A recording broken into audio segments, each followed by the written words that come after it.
Now you talk about hangout time.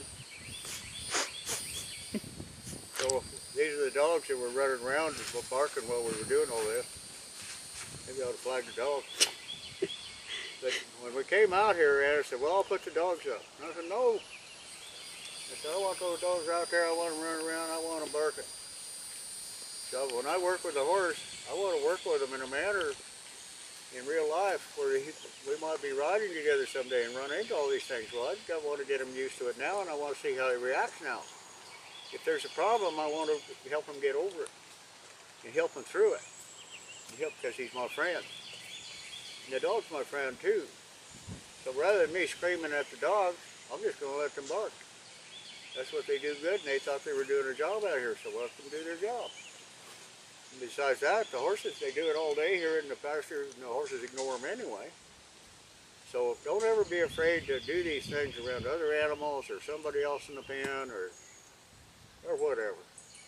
See, it's important that they get used to all those things too. And they can do it at the same time you're doing the basics. Now I'm going to talk just for a minute about turning a horse loose. Now I've seen it, and I know anybody probably watching this has seen it 100 times. Turning a horse loose, from you see it in public stables, they'll take them out, they'll take them to a deal like this. They'll get out here, they'll start taking the halter off, and then they'll go, woo! And the horse turns and runs away. Oh, look at my pretty horse run with his tail in the air. Isn't he pretty? Well, that's not so damn pretty to me, because it won't take but a couple of weeks of that. And when you come out that gate and you start to reach that halter and do it, he starts leaning away. And by the time he feels that halter snap, they'll get to where they just explode away from him. They'll also turn around and kick. There's been more than one person been kicked in the belly doing that, or kicked in the head. There's been people been killed doing that. And yet you see people doing it all the time, and all they're doing is setting themselves up for a wreck. And they're not doing the horse any favor. So what I'd like to show is that there's a right way, at least in my mind, to turn a horse loose after you've had a nice little session like we've had here. So what I'm going to do again is I'm going to prepare my rope, make sure my coils are all on.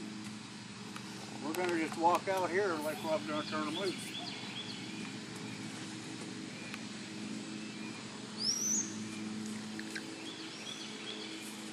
Probably going to walk away from the gate a little bit, do a little this kind of thing so it doesn't set it up for cars away. Now, we're in position. I'm going to prepare my rope again over this arm where it cannot be tangled up. Where if I need to, I've got it. There's no way I'll get it around my leg. There's no slack. If you had to turn and run, it's not going to get around my leg or my arm.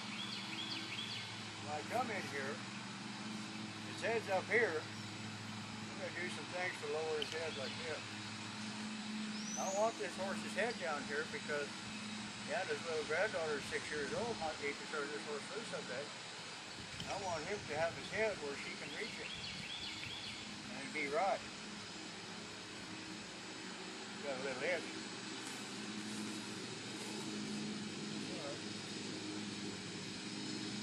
We'll let him take care of that edge. When I undo the knot, I'm holding on to the halter. And I'm not going to let it slide. I've got it free. Now I'm going to turn around. Notice I face the other way in case you have to jump on. I'm going to bring the knot out like this.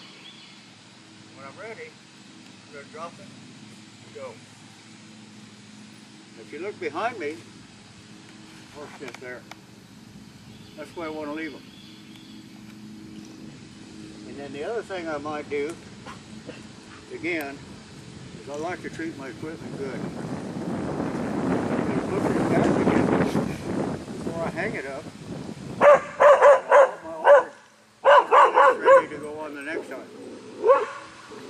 Then I'm going to get this rope right.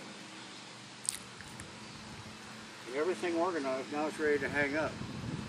And what will happen, Nancy, is this rope, everything develops kind of a rope memory, string memory. So the next time I go to put it on the next horse, it's ready. It's in shape and it's not flopping around like a bag of spaghetti. So keep your equipment organized, keep your rope safe, learn how to handle these things. You'll be glad you did.